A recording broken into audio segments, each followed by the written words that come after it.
Welcome to Grace this weekend. Thanks for being here. My name is Ryan, campus pastor of our Akron East campus of Grace Church. And if we've never met before, I'd love to meet you, maybe hear how you made your way to Grace. And excited to walk into a new series today. And of course, this is Super Bowl weekend, Super Bowl Sunday, ton of fun. So let's see, where are our Tampa Bay fans out there? Raise your hand. All right, how about our Kansas City fans? Ooh. Little lean on that side. And then how many people here are like, I could care less? Yeah. All right, there we go. So we just learned a lot about the room. Good job, guys. Thank you for participating in that mandatory activity. That was good. So excited to walk into this series called Things Jesus Never Said.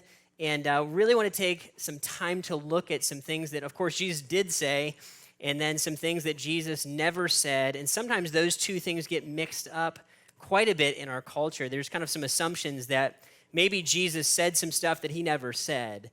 And so we're going to take some time to really look at a few statements over the next handful of weeks and kind of break those open and look at the reality of what Jesus did say, maybe against some things that kind of are assumed that he said. And I think it's going to be a ton of fun. I think it's going to be eye-opening, and I think it'll be helpful for us. And if you're maybe investigating Jesus and considering moving forward towards Christ in faith, I think this will be incredibly clarifying because there are some things that that he is about and some things that he is not about. And I think it's really helpful to see the difference and to understand what made Jesus tick and kind of what his heart is all about. So here's going to be the first one. Ready? Here's the thing that Jesus never said. Believe in yourself and you can accomplish anything. Jesus never said that. Jesus never said, kind of the Disney quote, of believe in yourself. If you just dream it, you can achieve it. And that is a thought and a statement that would be kind of embedded into our culture. It feels positive. It feels exciting.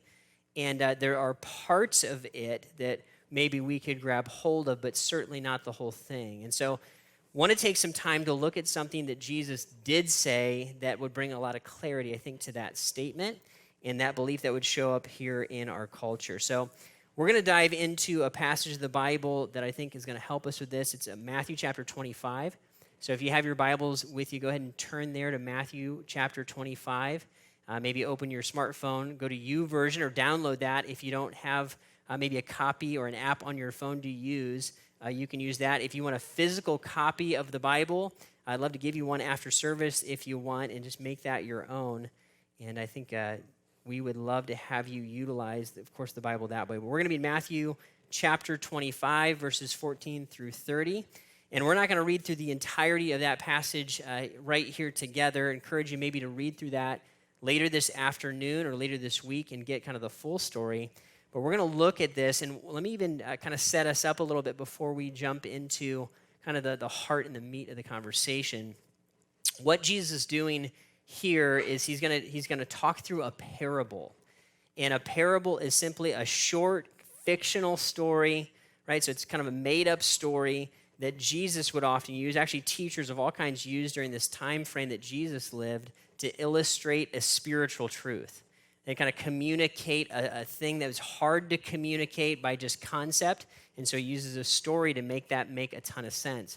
And so Jesus is going to do that. In fact, he's in a series of parables in this section of Scripture, and we're going to see that this one is going to be about the kingdom of heaven and what it's going to be like at the end of time.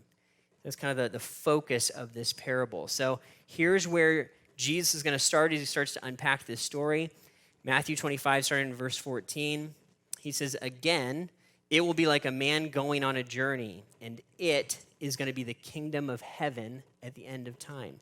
So he says, again, it's the kingdom of heaven. At the end of time is going to be like a man going on a journey who called his servants and entrusted his wealth to them. To one he gave 5 bags of gold, to another 2 bags, and to another 1 bag, each according to his ability. Then he went on his journey. Right? So super simple story. He just says, hey, there's this imaginary guy who's evidently kind of wealthy, and he's got these 3 servants, and he entrusts a different amount of gold to each one, right? One guy gets 5 bags, one guy gets 2, one guy gets 1. And then he's like, checks out, peace out, I'm out of here. This wealth now is entrusted to your care. Story goes on. It says the man who received 5 bags of gold went at once, put his money to work, and gained 5 bags more. So also the one with 2 bags of gold gained 2 more. And then here the story kind of shifts. We're meant to catch this transition, this word, but the man who received 1 bag went off, dug a hole in the ground, and he hid his master's money. So we got 2 guys, the 5 and the 2. They in essence double it. We're not told how. We're not told exactly what they do with the money, but they take it, they put it to work, and then they have a return on that investment, right? So the 5 goes to 10 and the 2 goes to 4. And then we're definitely made to catch this transition where the guy with only 1 does something very different with it. He takes it and just goes and buries it in the ground. And he, in essence, makes the decision not to put it to work, but to make sure he doesn't lose it. What's fascinating, what's going to be the essence and kind of the thrust of the parable is going to be the master's response to what these 3 guys do. And it's going to be, I think, fascinating to see this. So here's how the master kind of responds. This is the way he would respond to both the one that had 5 and the one that had 2. He said, well done, good and faithful servant. You have been faithful with a few things. I will put you in charge of many things. Come and share your master's happiness. So what these guys get, the 2 that are entrusted with a bunch, right, the 5 and the 2, they get a glowing response from their master. They're like, nailed it. You did a great job. Well done, good and faithful servant. In fact, you've done so well. I'm going to actually give you more responsibility. Come enjoy my happiness. It's kind of right this summary statement that both of these guys get. And that's kind of the idea. Is these 2 men have done something right. Right? We're not really told in the parable, right? When the original people heard Jesus teach this, and when the original people read the book of Matthew, as they started to understand what Matthew was trying to communicate, they wouldn't have known, where's this all going? How is a wealthy guy with some bags of gold like God's kingdom, like his reign, and how's that going to be connected to what that's going to be like at the end when Jesus returns? How does that all make sense? None of that's clear, and as you can imagine, hearing Jesus teach on this and kind of watching the crowd interact with it, certainly there would be intrigue and curiosity about what is he trying to tell us. And this is where it gets interesting, I think, is going to be the master's response to the guy that has the 1 gold bag and what he does with it. Right? So in essence, this guy with the 1, he goes and he hides it. He buries it in essence. And here's his response in the next set of passages here. It says, then the man who had received a bag of gold came, Master, I knew that you are a hard man, harvesting where you have not sown, gathering where you have not scattered seed. So I was afraid. He said, I went out and I hid your gold in the ground. See, here is what belongs to you. So it seems like a pretty logical thing to do. The guy's got a bag of gold. It's valuable. He didn't go blow it. He didn't go spend it on foolishness. He didn't even lose it or lose track of it. He brings it back and he's like, hey, still got it. Here you go, man. Thanks for letting me hold on to this.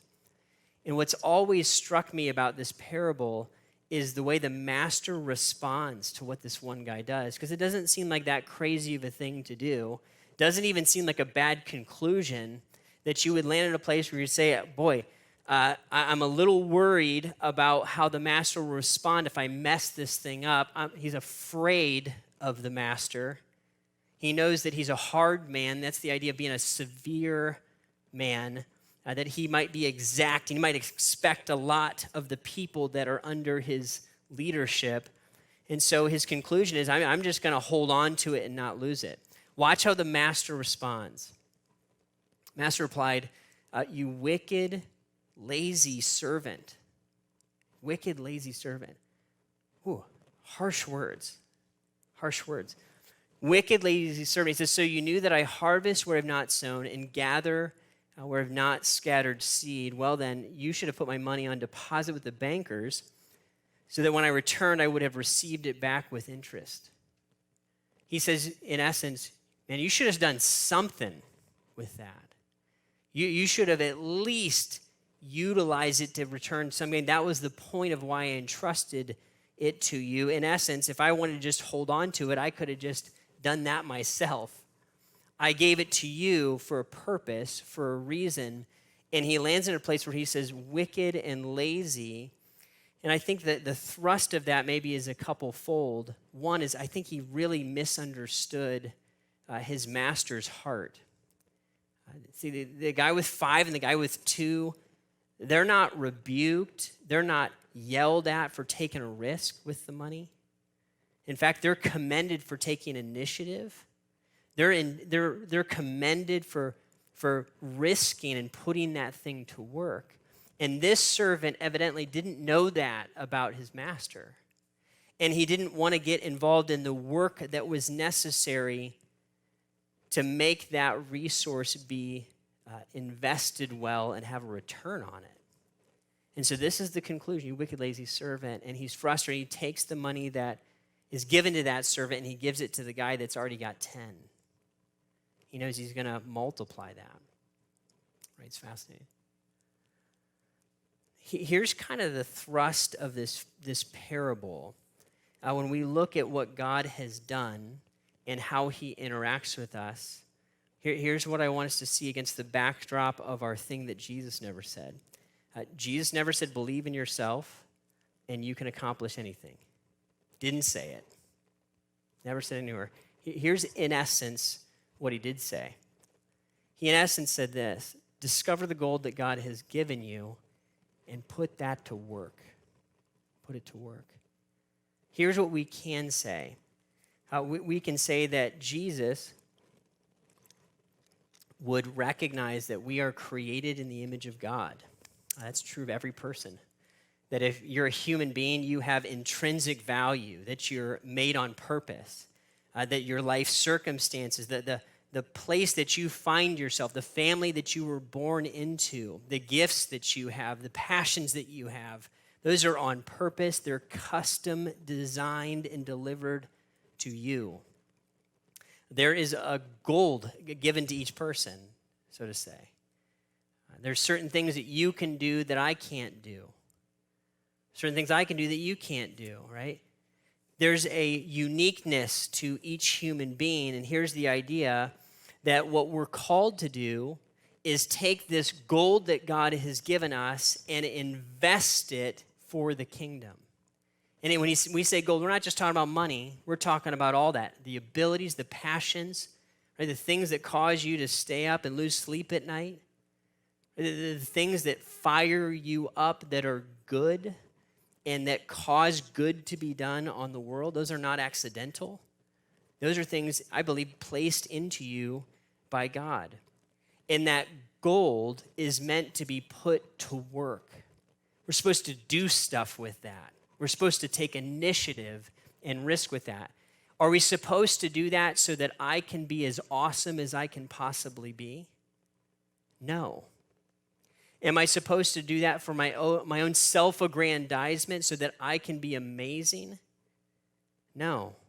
I'm supposed to do that because the gold that God has put within me is his gold. It's his resource, and he's the one that has called me to be faithful to him. That's kind of what he's asked me to do, right? And so there's two errors, I think, that are going to show up in a really big way when it comes to our thing that Jesus never said and our teaching here about the gold and how it works. Here's where they play out. Here's the first error. Trying to work with someone else's gold. Trying to work with someone else's gold. Here's what this can look like. It is so easy today, maybe easier than ever, to look at other people's lifestyle, their gifts, their abilities, their situation, their passion, and wish that I was working with their gold. Man, if I had that scenario, that would be amazing. It's even easy to imagine if I had the kind of drive, the kind of ability that that person had, maybe I could pursue the kinds of dreams and passions that they are in pursuit of. And here's the reality: I can't work with anybody else's gold. All I'm going to end up doing is living a life of envy, or imagine kind of living down a fantasy world that's going to waste my time and my energy. Because, right, there's some things that we are just not that good at, and we're never going to be that good at. There's some things that we're not made for. Let me just give you an example. I am never going to be a hair product model. I mean, never. When I had hair, it wasn't good then. I mean, it was bad, right? It's really fun for me now, though, because I've embraced the beauty of my bald head. It's glorious, okay? And when I see guys thinning, some of you guys are out there, you know what I'm talking about. I see you, and I see you work it and product it and mold it, try to hide it. You know what I say?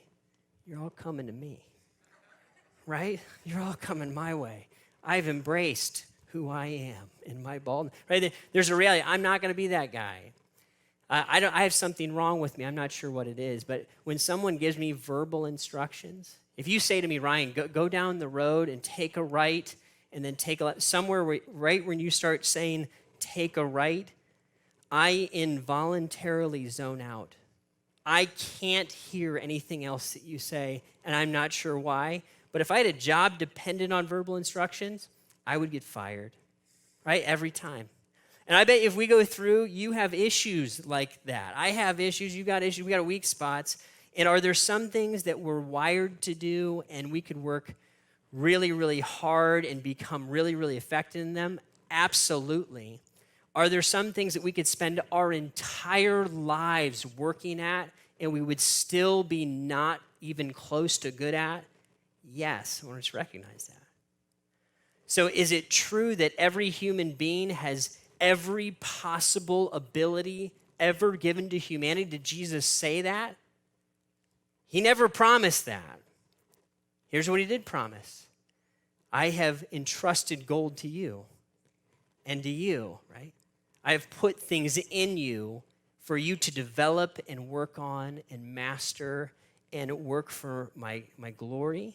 And I think ultimately we get a lot of fulfillment in that process as well. So here's the first error: trying to work with someone else's gold. And here's the thing: when I'm doing this, it's going to create the next error as well.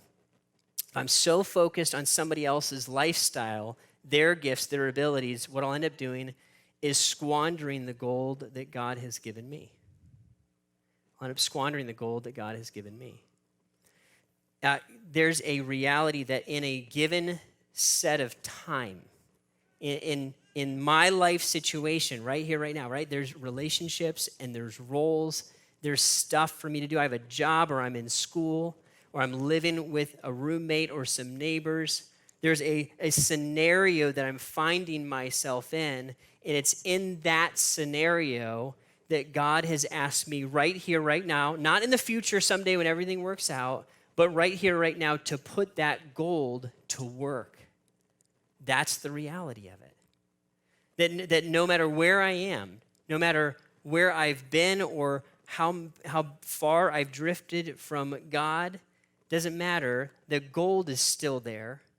And he always, because of what Christ has done for us, gives us access back to him, right? To reconnect with his heart and to be used for his glory. I can always come back and pick that gold up and utilize it, but I'm going to squander it if I'm dreaming about something that I'm not called to do, or dreaming about something I'm not called to be, or utilizing something I'm not called to utilize. Here's what Paul would teach us as he continues in the New Testament.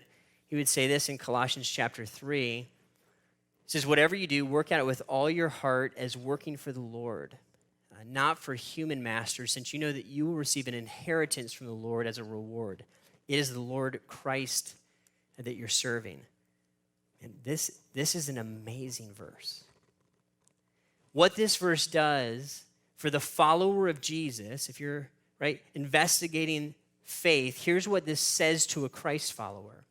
This is the freedom that's given to a follower of Jesus, that no matter who my boss is, who my coach is, who my parents are, who my roommate is, who it is that I'm interacting with or serving, that what I can always do is see through that person, so to say, and see the real master that I get to serve, who's Jesus. That means that if right now I'm in a job that I don't want to be in and I don't like that much, and my boss drives me nuts, and it doesn't matter, because guess what? I can serve Christ in that situation. I can take my gold and put it to work for his kingdom and his glory. If I'm in school and I am frustrated in the grind of it, I can choose to view that situation differently. It's not just a semester I got to muscle through. I am placed here for a reason, around people for a reason, with meaningful work to do for Jesus for a reason. That is the gold that God is asking me to entrust today. That's the thing about it. Gold can only be entrusted in the day that it's in. I can't invest God's gold that he's given to me tomorrow, today. I've got to do it today. Right? So in the right here and in the right now, I can work as if working directly for Jesus, even if I'm in retirement. I have an enormous freedom that I didn't have before, right? No longer do I have to work day in and day out to provide money. I can give myself freely to the people that God has placed me with, and I can entrust the passions and the gifts and the experiences God has given, and I can help others with and through those. What an amazing opportunity.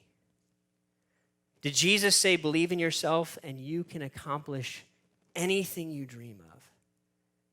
Now, he didn't say that. Here's what he said. I have chosen you to have this gold according to your ability. And I want you to be, in essence, in the situation that you're in for now, to be used for my glory, to help others, to serve, to build out your gifting, whether that is in the job that's temporary or the job that you're going to land in for the rest of your life, whether you're in college and working your way through a semester, or you're in high school, or you're in a permanent landing point. Doesn't matter. This is the moment to invest the gold that God's given. If you have kids at home, oh man, the gold is investing our attention and our heart and our focus into these little humans that God has entrusted us with. What a great privilege that we have to do that. If you have grandchildren, that's part of the gold, right? Taking your love and your attention and pouring it in. Whatever you do, work at it for the Lord with heart is what Paul would ask of us. There is a faithfulness. There's a faithfulness that Christ has called us to that is actually really freeing. Because now I don't need to be dependent on anybody or anything else in order to do what we just talked about. I don't need circumstances to line up. I just can show up and be who God has asked me to be in this time and in this place and in the way that he's called me to be. It's fun. I've got 4 kids, and I often say during this stage that I'm coming out of the pinnacle of uncoolness, that I am as uncool as I've ever been right now. Right? I've got a 14-year-old and a 12-year-old and a 10-year-old and an 8-year-old, which means that I'm disconnected by 14 years from ever being connected to things that are cool. So now I'm just entering into the time where I'm beginning to learn what is cool for my 14-year-old, which is really fun, right? It's nice to begin to come close to being cool, or knowing what cool is, I should say. I don't think I'll ever actually be cool again. That's okay. I'm over it, right? I've mourned. But here's the thing. I learned this phrase about, 12 or 18 months ago. It's in the gaming world. Some of you guys are gamers. I'm not so much a gamer, but I learned this term that if you try really hard in a video game, you're a sweat. Have you ever heard that before? Or you're a sweaty tryhard.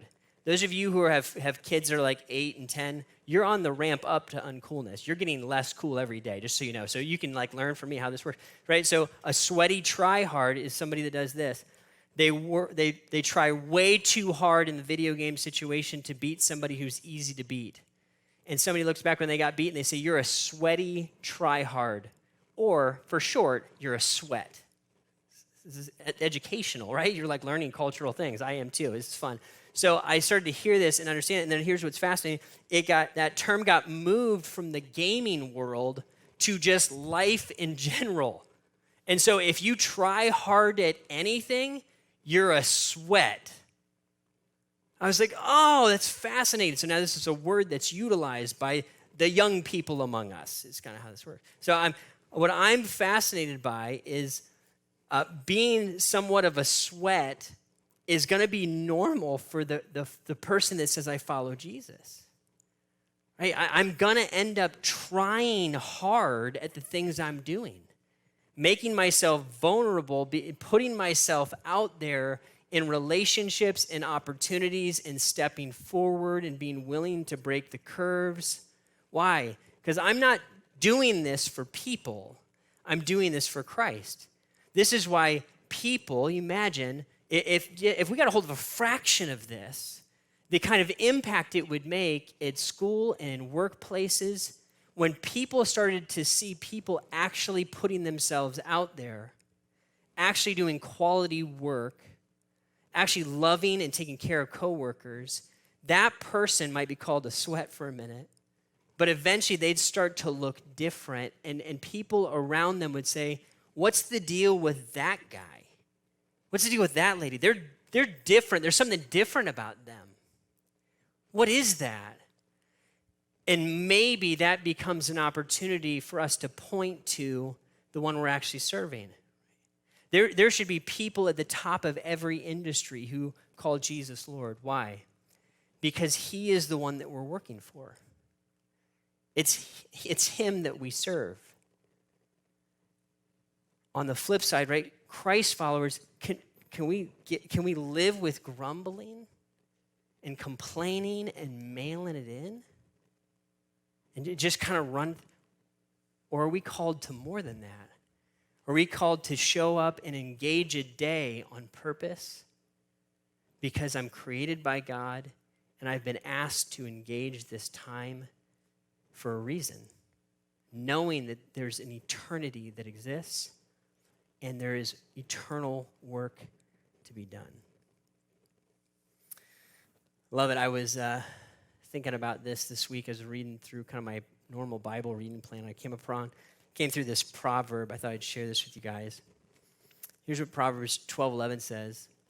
It says, those who work their land will have abundant food. Those who chase fantasies have no sense. So simple. That those who recognize, I'm in a land. I'm set into a place on purpose. By God's sovereignty, he's chosen me to be here. And if I work that land, if I put my gold to work here, then I'm being faithful with what God's asked me to do. God didn't ask you to be a superstar. Take the pressure off. All right? I'm never going to be LeBron James. I can be Ryan Rodman. You can be who God's called you to be. There's a land that we've been given. There's a gold that we've been entrusted to, and we've been asked to put that to use and to be faithful with it.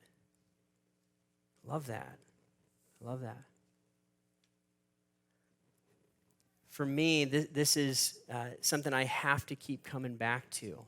It's easy for me, frankly, to become distracted, to start to think about or get my heart or my mind around or into things that are not directly connected to my land.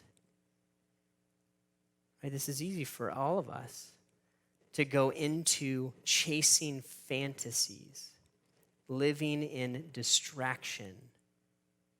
And all the while, The gold that Jesus has called us to entrust is sitting there waiting to be put into work and into use. Jesus say, believe in yourself and you can do anything? No. He says, be faithful. Be faithful with who I made you to be, with what I've called you to do, with the season and the land that you're given. And he's longing to say, well done, good and faithful servant. Because I think those are the questions that we land on today. What's the land that God has put me in? Where am I? What's the gold that God has entrusted me with? It's a big question. I remember sitting with a counselor a handful of years ago, and he looked at me and he said, Ryan, I don't know if you know who you are. Do you know who you are? Really? And I looked back at him and I hesitated. So I'm not sure I nailed down what it is that God had wired me to do. And I'm not sure I was intentional about embracing that. And in hindsight, I think I squandered some gold. So thankful that guy asked me that. What is the gold that God has put within you? What is it that at the end of your life, if you didn't do that, you would sense regret and like you wasted something? Maybe it's investing deeply into the community. Maybe there's a passion or an injustice. And it might just come down to facing each and every day with a full heart, coming at it as if it's to Jesus himself. Have the band come out. We can wrestle and think and pray through these questions. I want us to land in a place of freedom, recognizing that it's Christ who set us free, that we don't work for Jesus without living with him. And it's his death, his burial, his resurrection that caused us to be new and to live from the inside out. Would you pray with me?